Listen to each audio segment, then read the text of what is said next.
রাতের নীরবতা, সবাই ঘুমিয়ে আছে, আরেকজন বান্দা অজু করে আল্লাহর সামনে দাঁড়ালো, চোখে পানি, হাতে দোয়া।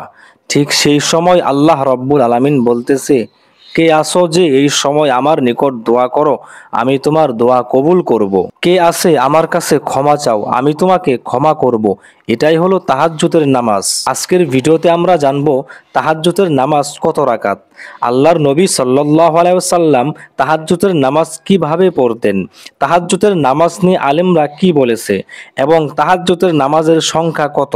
এই বিষয়গুলো যদি আপনারা জানতে চান তাহলে ভিডিওর শুরু থেকে শেষ পর্যন্ত দেখতে হবে। প্রথমে জানবো তাহাজ্জুদ নামাজের গুরুত্ব। পবিত্র কোরআনে সূরা বানী ইসরাঈলে আল্লাহ পাক ইরশাদ করেন, রাতের কিছু অংশ তুমি তাহাজ্জুদের নামাজ আদায় করো, এটা নফল, কিন্তু এই নামাজ আদায় করার কারণে আমি আল্লাহ তোমার মর্যাদা অনেক বাড়িয়ে দিতে পারি। তাহাজ্জুদের নামাজ আল্লাহ রাসূল সাল্লাল্লাহু আলাইহি ওয়াসাল্লামের একটা অভ্যাস ছিল।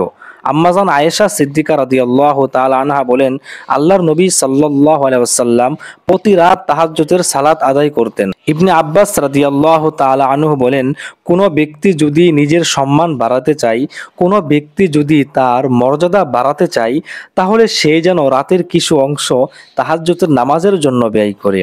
তাহাজ্জুদের নামাজ হলো মর্যাদার চাবি। আমরা যদি তাহাজ্জুদের নামাজ পড়ি তাহলে আল্লাহ রব্বুল আলামিন আমাদের সম্মান অনেক বাড়িয়ে দিবে। এক সাহাবী রাতে কাঁদতে কাঁদতে তাহাজ্জুদের নামাজ পড়তেছিলেন। ঠিক সেই সময় আল্লাহর নবী সাল্লাল্লাহু আলাইহি ওয়াসাল্লাম বলেন, তুমি এইভাবে কেঁদে যাও, আল্লাহ তোমার জীবনের সমস্ত গুনাহকে মাফ করে দিবে। এখন জানবো তাহাজ্জুদের নামাজ কখন পড়তে হবে। এশার নামাজের পর থেকে ফজর পর্যন্ত তাহাজ্জুদের সময়। অনেকেই বলে তাহাজ্জুদের সময় রাত ৩টায়, ২:৩০, ২টায়। এটা ভুল ধারণা। তাহাজ্জুদ নামাজের আসল সময় হলো সুবহে সাদিকের ১ ঘন্টা পূর্বে, অথচ তাহাজ্জুদের সময়টা শুরু হয় এশার নামাজের পরপরই। যদি আপনি এশার নামাজের পর ২ রাকাত তাহাজ্জুদ সালাত আদায় করেন তাহলেও তাহাজ্জুদ নামাজ হিসাবে গণ্য হবে, কারণ তাহাজ্জুদের সময় হলো এশার পর থেকেই শুরু হয়। মুসলিম শরীফ হাদিসের কিতাবে আসছে, আল্লাহর নবী সাল্লাল্লাহু আলাইহি ওয়াসাল্লাম বলেন যে আল্লাহ তাআলা রাতের শেষ ভাগে প্রথম আসমানে চলে আসেন, দুনিয়ার আসমান থেকে মানুষকে ডাকতে থাকে। তাহলে এই হাদিস দ্বারা আমরা জানতে পারলাম তাহাজ্জুদ নামাজের আসল সময় হলো রাতের শেষ অংশে। আর যারা রাতের শেষের দিকে উঠতে পারে না, যাদের উঠতে কষ্ট হয়, তারা যেন এশার নামাজের পর তাহাজ্জুদের নিয়তে ২ রাকাত নামাজ পড়ে নেয়, তাহলে তাহাজ্জুদের সওয়াব সে পাবে ইনশাআল্লাহ। এখন জানবো তাহাজ্জুদ নামাজ কত রাকাত। আম্মাজান আয়েশা সিদ্দিকা রাদিয়াল্লাহু তাআলা আনহা থেকে হাদিস বর্ণিত, তিনি বলেন, আল্লাহ রাসূল সাল্লাল্লাহু আলাইহি ওয়াসাল্লাম শেষ রাতের নামাজ ১১ রাকাতের বেশি পড়ে নাই। ১১ রাকাত তাহাজ্জুদ নামাজ কিভাবে পড়তেন? প্রিয় দর্শক, প্রথমে ৮ রাকাত নবীজি তাহাজ্জুদ সালাত আদায় করতেন, এরপরে শেষের দিকে ৩ রাকাত বেতের নামাজ আদায় করতেন। এই মোট ১১ রাকাত তিনি পড়তেন। তাহাজ্জুদের নামাজ কত রাকাত পড়তে হবে আলেমদের ব্যাখ্যা। ইমাম আবু হানিফা রাহমাতুল্লাহ আলাইহি তিনি বলেন যে ৮ রাকাত নামাজ পড়া সবচেয়ে উত্তম, তবে তিনি নির্ধারণ করে দেই নাই। এখন জানবো তাহাজ্জুদ নামাজ পড়ার নিয়ম। ২ রাকাত করে আমরা তাহাজ্জুদের সালাত আদায় করব। দীর্ঘ তেলাওয়াত হলে সবচেয়ে ভালো হয়, না পারলে ছোট সূরা দিয়ে আদায় করে নেবেন। সবচেয়ে উত্তম হলো তাহাজ্জুদের পর বেতের সালাত আদায় করা।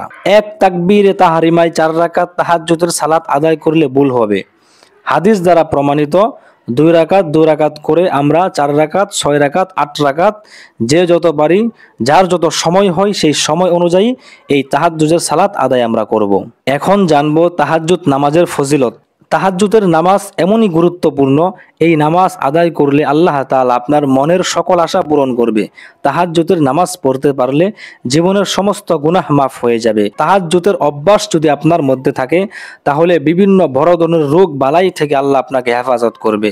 তাহাজ্জুদ সালাতের অভ্যাস যদি আপনার পরিবারের কারো থাকে তাহলে ওই পরিবারে কখনো অভাব দেখা দিবে না। সর্বশেষ উপকার হলো এই তাহাজ্জুদের নামাজ নূর হয়ে কিয়ামতের দিন আমাদের সামনে হাজির হবে। সুবহানাল্লাহ। এতএব আমরা চেষ্টা করব তাহাজ্জুদের সালাত আদায় করার জন্য। আসুন আজ থেকে আমরা সিদ্ধান্ত নেই তাহাজ্জুদের নামাজ আদায় করার জন্য। এই বলে আজকের ভিডিও এখন শেষ করতেছি। আবার দেখা হবে নতুন আরেকটি ভিডিও নিয়ে। যদি এই ভিডিওটি আপনার ভালো লেগে থাকে তাহলে অবশ্যই একটি লাইক দিবেন। নতুন দর্শক হয়ে থাকলে অবশ্যই চ্যানেলটি সাবস্ক্রাইব করবেন। আবার দেখা হবে। আসসালামু আলাইকুম ওয়া রাহমাতুল্লাহ।